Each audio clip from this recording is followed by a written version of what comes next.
Owai. Omuntu bwakomawo ng'amaze ennaku gali waka toyinza kumwanyirizaako nti oba kulikayo gy'ova abantu bafiira ku kkuba ennaku naye ovaawa gye wantu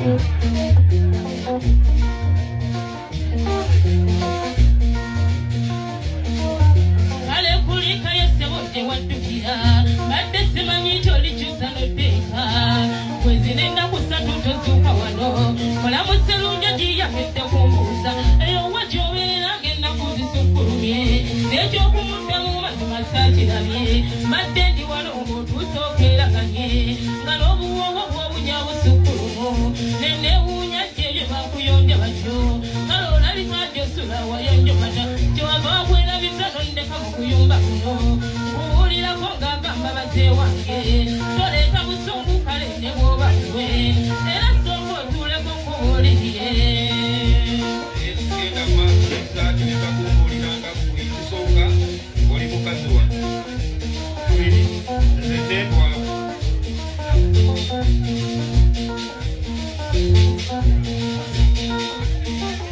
naye mwami by'okola bigenderere naye mwami by'okola bigenderere wano mumaka gotuddewo okulwa ng'omwo tewanzika waffe kabeeka basiima mukulu wange wali olina maka gono nze nga ndi katonzize mmuyambenga wadaba nkumbyemu n'onsigeetirira saali mubi nange ne nkuganza wano mukulu wange nga kimanyi yagenda bugenzi nesigala nfumbe gye yafumbanga saakwabuliranga te nawe wakkiriza saate era saakwagala mu bugenderevu kijjukire nti gwe wanfubuutirira kati weerabidde byonna byewalejjanga nange onfudde omukuumi w'enenju sibyambalo ndefaayo nnyo okunyonja tewanzija waffe kubage babooli sibyambalo ndefaayo nnyo okunyonja sijaddayo waffe kubanja babooli n'abazadde bannyiwa tebeetaaga nasigaze gweyoggowa ekika kyange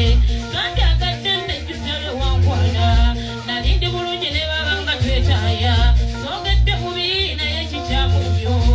wakube muzzi kituufu kunjeza wadde nga wankwana oyise mulutiri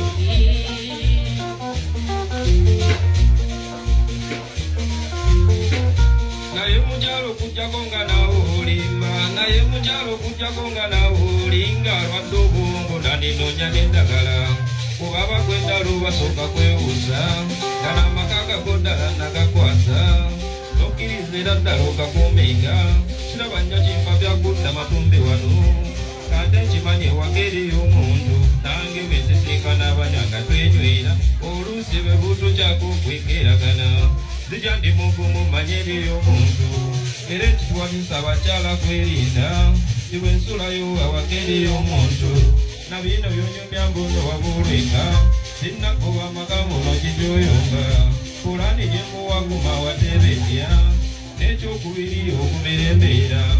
oba emirimu mingi nga mulyokowa kanje nfunayo mujja wakuyambenga oleme kuluusa n'otyo nga toli omu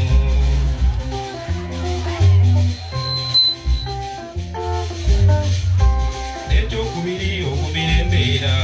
ate ekirala weefugeeta okwakwawala okumbulira sookera mu kwebuuza ozuula amagobo ddala mwe wafunira kino omulala yandigayitamu okimanya bwe bw'owulira byenkola bisukkulumi laga epoliisi abayo batutaawulule oba ddukira muganda wo gye yaddukira ye gwesukuma gwesikuba kyoyomba zimba enjuwo mpaka nga weefugira naye bwene yange weewombeeke ebirimu ebyomunsi buti ebyomukyala wange mubintimbi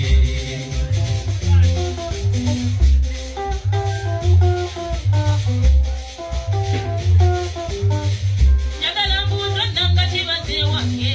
singa nnamanya nti oli bwotyo bwefuula sensaani kikoze n'obutayiga amawezangu kati nkirabye wemanye nti wanfunza ate nga kyekikyera mutuufu yanzigamya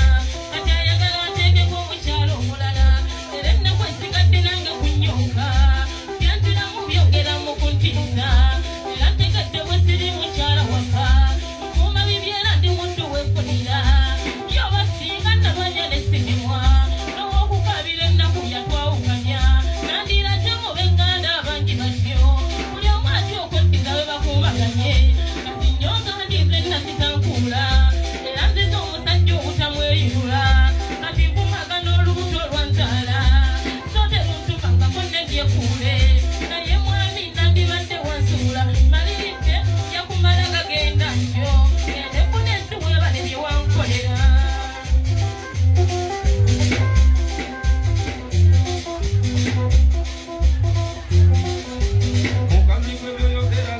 manya olinga gamba tonyeze nnyo kusute munju kati omusajja ow'obwebange yakubulanda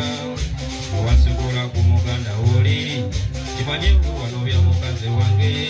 tobakodde tibakodde yandigeze so ye yakubirako obuwangu bwange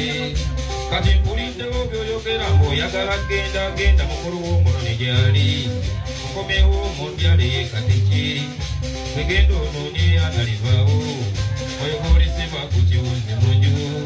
zesabimanyire by'omwana wange nawe okikinako nkuwatuweere oleete n'epperezo nzekolendenga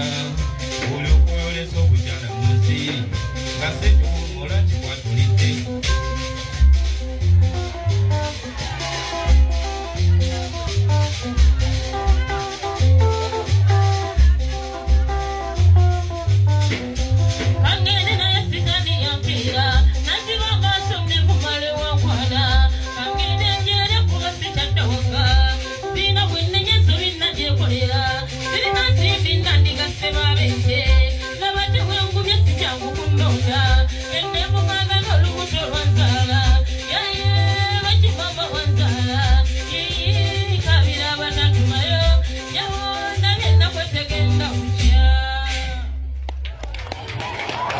Ama's Closet ffe tukyasinza okutuusako ebyambalo eby'omulembe okuva China omulizi tops, skirt, office pants, legging n'ebirala bingi tusangibwa ku Ham Shopping Grounds Block D mu room 252 ne 099 okumpi n'ekizimbe ekya Jesco Beauty Center opposite to Tower Business. Olaba Block D wetandikira kati yambuka amadaala edduuka ly'osookerako ku kkono lyerya Ama's Closet. Tutunda ekimu ekimu n'okusuubuza tukubire ku 0701 93 83 16 oba 0762 89 82 01. Ama's Closet, where fashion meets you. New Subs Fashions tukutuusako ebiteeteeyi kw'ossa abaya, engatto, ensawo z'abakyala, jackets, jeans n'ebirala. Tusangibwa ku Wilson Street ku kizimbe ekya Sunset Arcade ground floor shop number 2. Okututuukako va ku Pioneer Mall otambule ngadda ku Arua Park yise ekizimbe ekya Wilson 1 oyite ku Health Link Pharmacy. Kati awo weekoma yambuka amadaala gakuyingize ku Sunset Arcade awo ng'otutuuseeko. Engoye zaffe tuzijja China, Egypt, Vietnam n'amawanga amalala. Omukyala omwambazi omulungi ayambala naffe. Yino Chikaya College School essomero eryegulidde erinnya mu kusomesa abaana ate ne bayita ssomero lya Dene boarding mix y'abawala n'abalenzi senior 1 paka senior 6 balina library science ko ne computer labs byonna bijjudde balina arts ne science subjects ko cultural activities ko ne section y'ebyemikono omuli okusiba enviiri okukanika n'ebirala ebigwa mu kkowe eryo. Omwana n'ava ku ssomero lino ng'ali self contained kyewuunyisa ensimbi zaabwe zeze zijja mu nsawo ya buli muzadde. Basange Chikaya Bulenga Mitiana Road okumanya ebisingawo noti 757 mukaganya emwemu 57. B is a hotel and bar. Tusangibwa Nsago ku lw'Ennakawuka ku lw'empeereza ennungi tukola essaawa 24. Tulina ebifo ebisulwamu nga biyonjo ebiddaabirizibwa buli kadde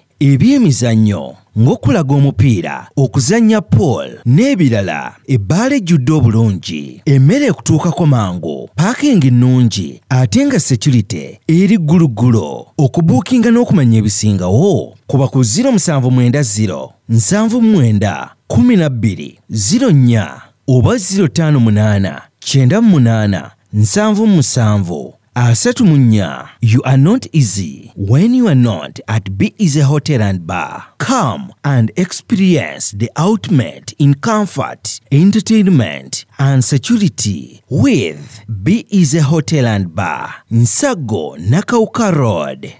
Plan B Records ye studio yokka ekuwa ekiri ku mulembe. Oyagala ku recordinga luyimba ku Plan B Records tu recordinga nyimbe z'ekika kyonna nga raga, reggae, kadongo kamu, afrobeat, band music n'ebika bya music byonna eby'enjawulo. Era tukozesa ba producer abalina obukugu. Kati gwalina essomero, kwaya naawe omuyimbise kinoomu, jangu tukolere oluyimba oluli ku mutindo ku miwendo egy'okuteesa. Plan B Records